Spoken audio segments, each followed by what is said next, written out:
O God, take our minds and think through them, take our hands and work through them, take our hearts and set them on fire.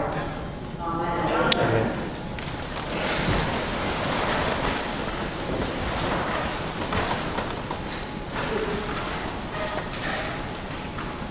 What a deep, deep pleasure and honor to be back here, standing in this pulpit, worshiping with this community, celebrating 250 years of Episcopal witness in Danbury with all of you. Thank you to Joseph for this invitation to be back here this weekend for Friday night and especially for this morning. And to all of you for your amazing gift of hospitality, first extended to me over 35 years ago, and which continues to this day in this wonderful weekend of remembrance and celebration. This morning I want to spend a little time focusing on our gospel reading that Joseph just read, and how it intersects with our lives today, especially for that time I spent with you, which now is so richly woven into the fabric of St. James.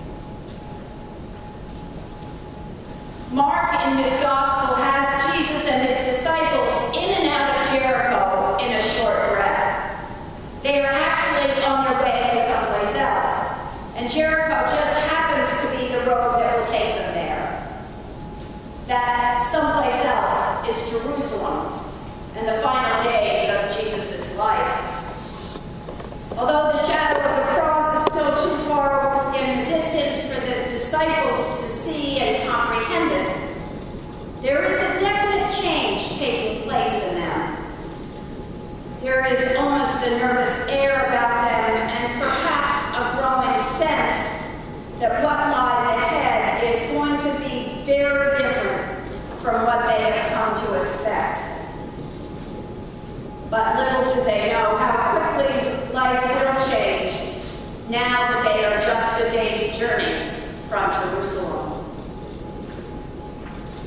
But Jerusalem must wait for now, because when the disciples and the crowd following Jesus are on the outskirts of Jericho, they come upon Bartimaeus, a blind beggar.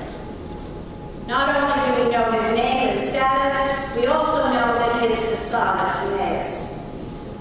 He and his family are known to at least some of this group, and most probably he was a pretty regular fixture on this road from Jericho to Jerusalem, begging from the travelers who were passing through.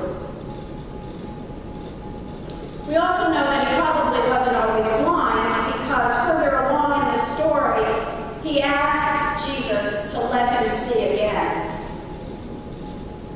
But whenever his blindness struck him, it's a pretty safe bet that begging became a way of life for him at that time. And it definitely must have changed his status with those in Jericho and those in his own family.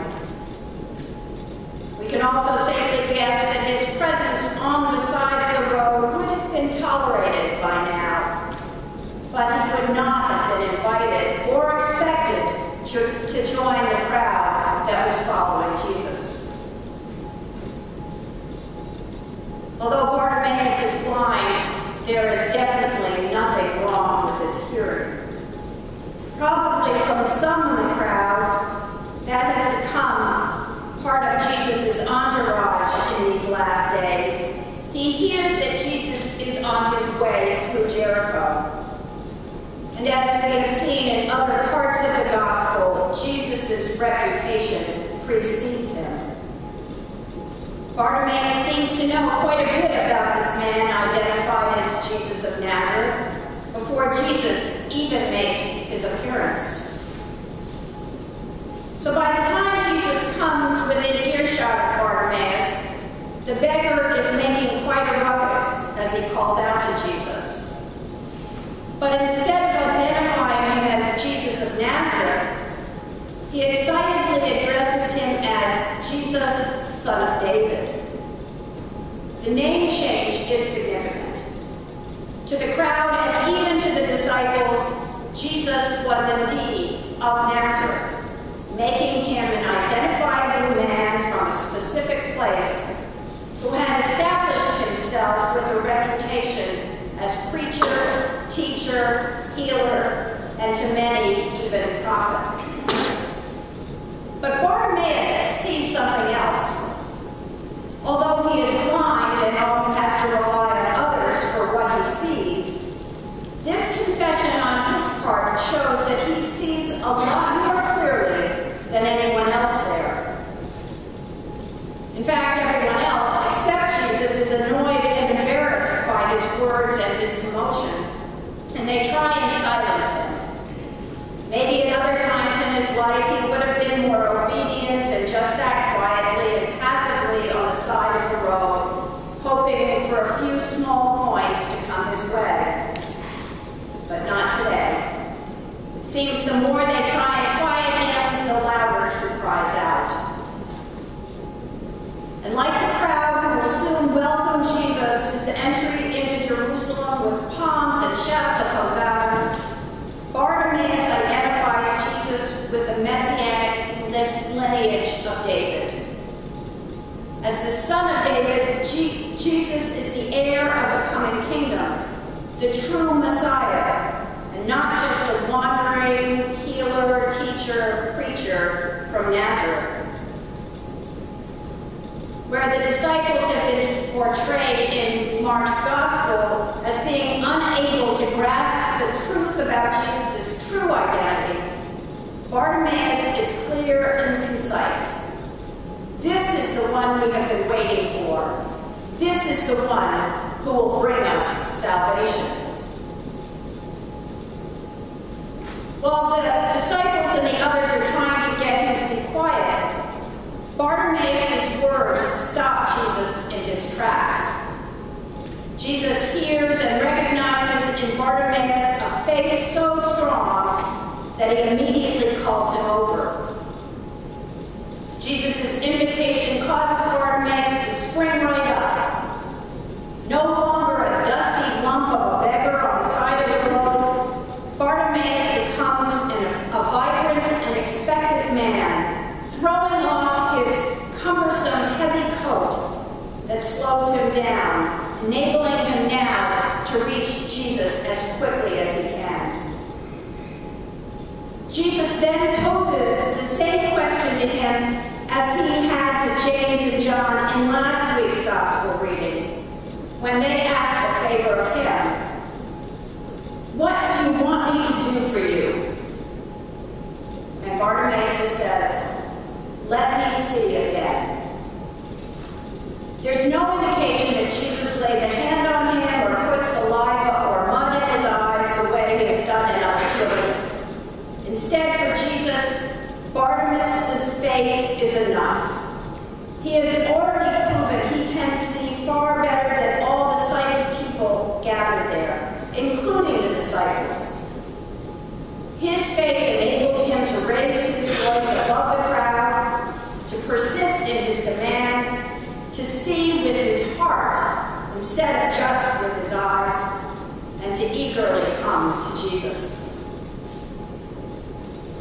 And when Jesus points out that his faith has made him well, Bartimaeus doesn't run home to his family or back to Jericho or even to the side of the road. Instead, he immediately decides to follow Jesus on the way. What Bartimaeus has decided to do is take the hard path, with or without his physical sight.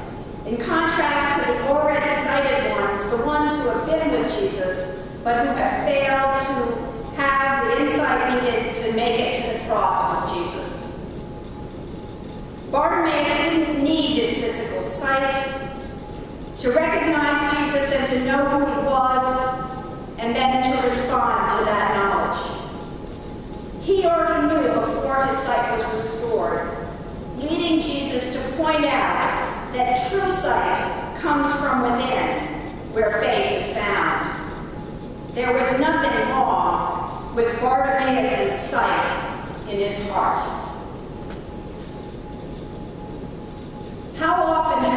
fail to see Jesus because when he asks what he asks of us is so hard, or seemingly hard.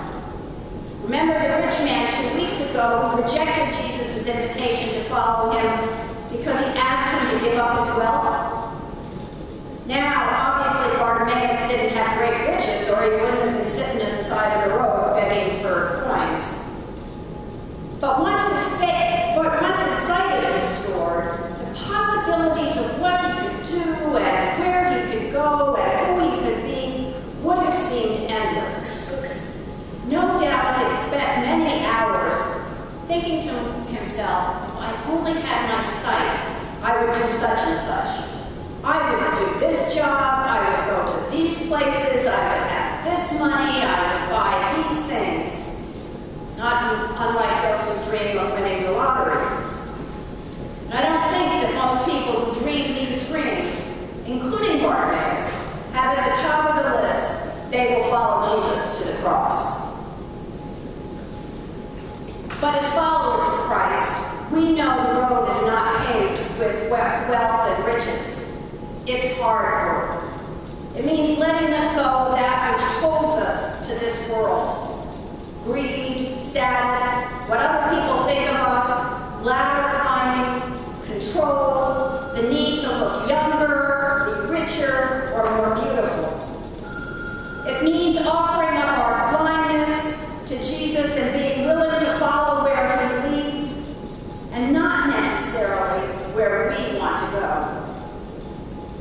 As Bartimaeus threw off his cloak so that he could get more quickly to Jesus, so too we are asked to throw off that which impedes our getting to Jesus as quickly. What are those things for you? Look inside and dig deeply, for that is where our true blindness starts. Jesus asks us individually and as a community, what do you want me to do for you? And what is our response? Let me tell you how I remember this community of St. James responding as part of the history that I shared with you so many years ago. For me, St. James has been a place that has often understood this idea of seeing with the heart. As an ordained woman, I walked through these doors on July 1st, 1977, to a community that had yet to have even girl acolytes at the altar. And most of you welcomed me. I also came here as a clergy couple when most bishops, including the bishop of this diocese, said the Episcopal Church was not ready for this. And yet you opened your arms to us. This parish had not seen or used any of the proposed new liturgies, but within a year you were worshiping with a new prayer book. Now that was truly a leap of faith. Early on, we studied human sexuality issues in order to make this church a welcoming and safe place for all of God's children. But your hospitality did not just stay within these walls. You participated in the life of the greater Danbury community by feeding the stranger through the food pantry and at the Thanksgiving dinner table, by sheltering the homeless in the overflow shelter in Lucky Mill Hall, by staying overnight at the Dorothy Day shelter, and by the building of Amy's house. You provided for a street ministry that allowed folks to be welcomed and cared for in radical and welcoming ways.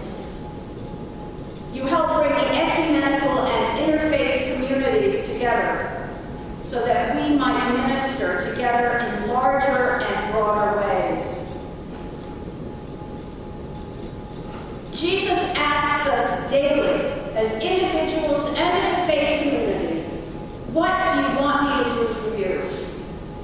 And what is our response?